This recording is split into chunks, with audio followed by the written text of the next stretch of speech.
Hello à tous, je vous retrouve dans cette nouvelle vidéo pour vous faire mon mid-year book freakout tag. Je galère toujours à le dire, mais là je l'ai bien dit, je suis contente.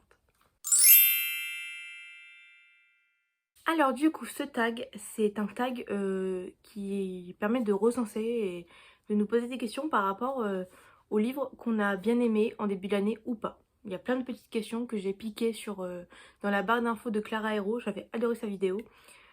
Et ça m'a grave donné envie de faire ce tag du coup. Donc c'est parti. Première question, le meilleur livre lu en 2022.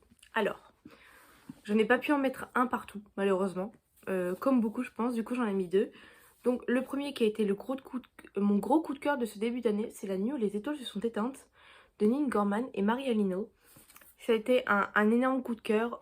Quand je l'ai commencé à le lire, je m'attendais pas à grand chose en réalité, j'avais pas beaucoup d'attentes. Même si en même temps j'avais beaucoup d'attentes, étant donné que tous les avis étaient super positifs et j'ai absolument pas été déçue. Parce que ce livre c'est juste une petite pépite. C'est presque devenu mon livre préféré. Je sais pas encore si c'est réellement le cas, je vais le relire cet été et la noter.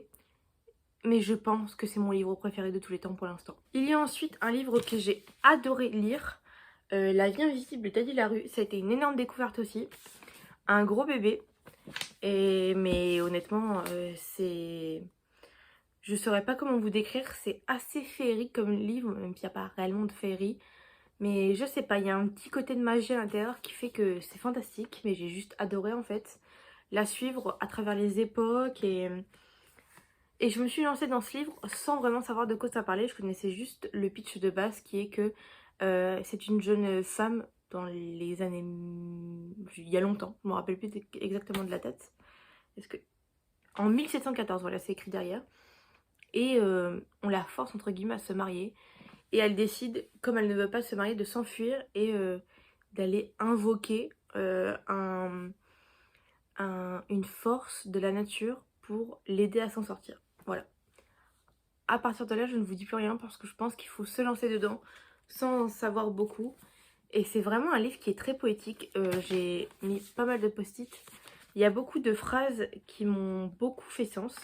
Et je pense que du coup, je devrais les noter quand je le relirai ou le refeuilleter et renoter du coup les citations à l'intérieur parce que j'ai l'impression que toutes les pages, il y avait des citations tellement belles et l'écriture est tellement poétique et tellement belle. C'est vraiment un livre où il faut passer du temps en le lisant, il ne faut pas le lire d'un coup, c'est vraiment un livre qu'on savoure. Du coup, voilà.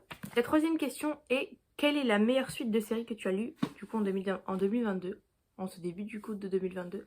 Pour moi, c'est La mémoire de Babel.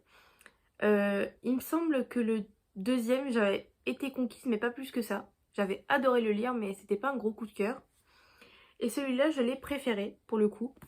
Mais en général, La Passe Miroir, c'est vraiment une saga que j'adore. Euh, c'est très contradictoire en plus, parce que... Enfin, c'est très controversé, pardon. Il y en a beaucoup qui l'aiment beaucoup, il y en a qui l'aiment pas du tout. Et j'ai l'impression qu'il n'y a pas de gens qui l'aiment, mais sans plus. Moi, pour le coup, j'aime vraiment beaucoup. Mais je verrai dans le tome 4, du coup, parce qu'il paraît que la fin n'est pas celle à quoi on s'attend. Mais dans tous les cas, je pense me relire la saga l'année prochaine et me refaire un avis dessus. Donc voilà. Mais pour l'instant, la suite de saga que j'ai préférée, c'est celle-ci. Quatrième question, c'est la sortie que j'attends le plus. Alors premièrement, qui fait écho à La nuit où les étoiles se sont éteintes, c'est Le jour où le soleil ne s'est plus levé, du coup des deux mêmes autrices, qui est du point de vue de Nate, donc un personnage qui est dans ce livre-là. Donc c'est pas du tout la suite, mais c'est un livre par rapport à Nate, donc le personnage dedans. Et c'est vraiment un livre que j'attends avec impatience, la couverture est magnifique. Malheureusement, je ne pourrais pas me l'acheter là, parce que bah, ça coûte un peu cher les livres et que j'ai pas l'argent. Mais dès l'instant que je peux l'acheter, je fonce et je me le prends, parce que c'est vraiment un livre que je pense qui sera également un coup de cœur.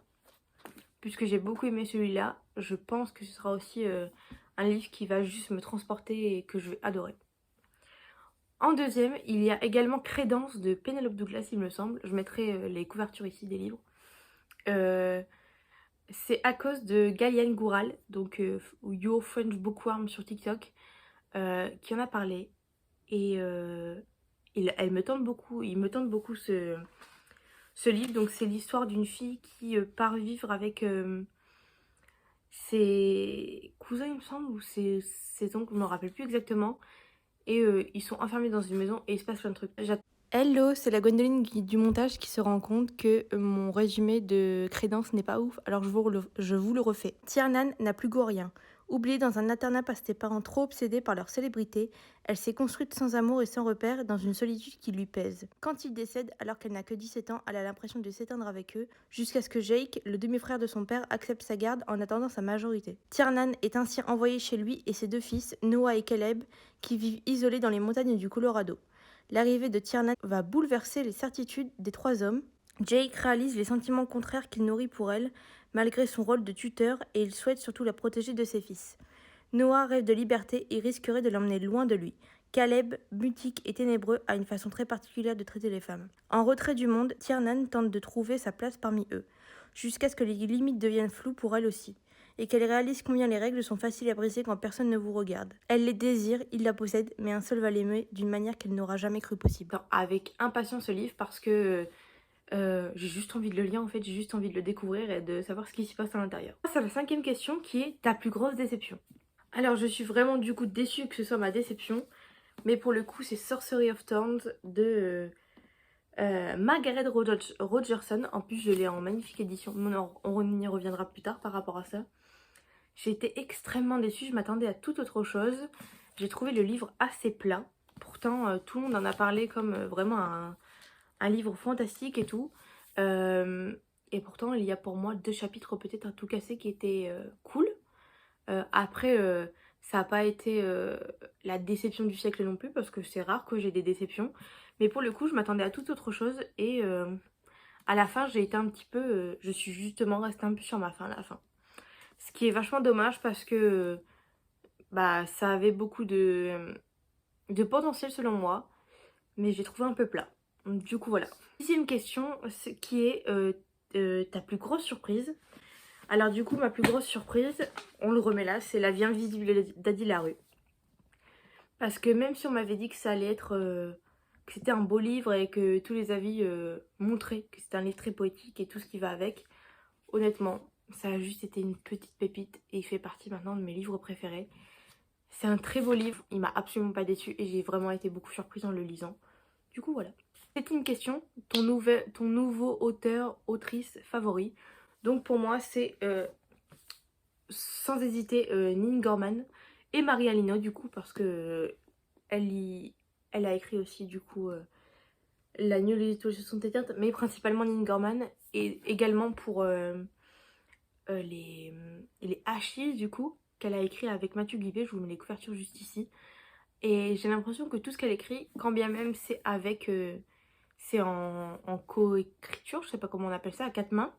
Vu qu'ils sont 2 souvent à l'écrire, je trouve vraiment que leurs plumes se mélangent bien. Et comme c'est cette autrice qui relit les livres, je vais dire Nin Gorman du coup. 6e question, ton nouveau crush fictif. Alors du coup, j'ai Nate dans la nuit où les étoiles se sont éteintes, pardon.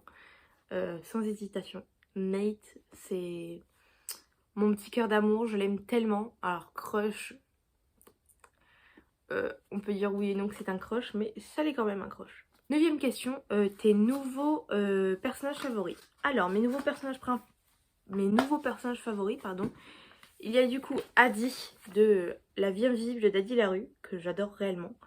Je rêverais de pouvoir la rencontrer et de lui dire tout ce que je pense d'elle parce que je l'aime vraiment énormément. Après, il n'y a pas tant de personnages que ça qui m'ont marqué cette année, pour le coup.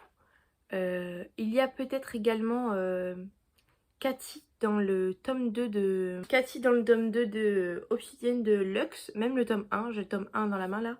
Mais Cathy, c'est vraiment un personnage que j'aime bien. Et j'ai hâte de lire la suite pour continuer à voir ses aventures. Et voilà. Deuxième question, un livre qui t'a fait pleurer. Alors du coup, on revient. La nuit où les étoiles se sont éteintes, ce livre m'a fait pleurer comme un bébé. Mais on va dire que c'était positif. Parce que, entre guillemets, quand je lis dans un livre, ça veut dire que l'écriture me permet vraiment de ressentir les émotions. Donc c'est vraiment quelque chose de positif. Et ensuite, j'ai pleuré également à ma relecture de 1000 baisers pour un garçon. En même temps, ce livre, à part nous faire pleurer, qu'est-ce qu'il fait? La preuve, il est annoté de fou. et c'est également un de mes livres préférés. J'ai beaucoup de livres préférés en fait. 11e question, un livre qui t'a rendue heureuse. Mis à part du coup tous les livres que je vous ai montrés juste à présent, il y a Heartstopper de Alice Oseman. Ce livre, c'est juste un petit cœur, c'est juste un petit bonbon. J'ai adoré le lire et j'ai hâte de pouvoir lire le deuxième également. Et au-delà du livre, il y a également la série du coup, qui est juste fantastique. J'ai regardé que les 3 premiers épisodes parce que je veux pas me spoiler la suite pour le livre. Mais je pense peut-être continuer la série et lire les livres plus tard. Mais c'est rapide, c'est simple, c'est... Et justement, le fait que ce soit rapide à lire, ça nous permet de vraiment s'attarder sur les planches et réfléchir et juste admirer parce que même les illustrations à l'intérieur sont juste magnifiques. Et j'ai juste passé un trop bon moment en le lisant et j'ai adoré. En dernière question, du coup, le plus beau livre acquis. Et c'est très marrant parce que mon plus beau livre acquis, c'est Sorcery of Thorns. Malgré que je ne l'ai pas aimé, c'est un très beau bébé. La dust jacket est magnifique, mais le livre en lui-même également. Je sais pas si vous allez voir, oui, vous voyez juste ici. Il est juste magnifique en hardback comme ça. Et au niveau des pages aussi, effet grimoire, juste magnifique. Et il y a aussi l'intérieur, il me semble, au niveau des chapitres. Vous voyez, et même l'intérieur est juste magnifique, c'est tout illustré. Mais oui, c'est dommage que je n'ai pas aimé plus que ça, parce que pour le coup, le livre est magnifique. Et dernière question, les livres que tu veux lire avant la fin de l'année. Alors, pour moi, il y en a 2. Normalement, c'est le livre, hein, mais... J'ai mis Un palais de flammes et d'argent de Sarah J. Maas, donc le dernier tome de... Akota, oui. Un palais de flammes et... Non, Un palais de roses et... Akota, Akota aussi. Un palais de flammes et d'argent. Un palais d'épines et de roses, voilà. Ouh, j'ai mis du temps. Alors techniquement, c'est pas la suite, hein, c'est une autre saga encore. Mais dans le même univers, on va dire que c'est la suite. Parce que tout le monde dit que c'est la suite, mais pour moi c'est bizarre de me dire que c'est la suite. Mais en même temps, les couvertures matchent. Donc c'est la suite. J'ai juste hâte de me plonger à l'intérieur. Quand bien même il fait plus de 800 pages. C'est un livre que j'ai vraiment envie de lire. Il y a ensuite l'intégrale de Prince Captif. Donc j'ai déjà lu le tome 1, que j'ai pas vraiment aimé, je vais pas vous le cacher.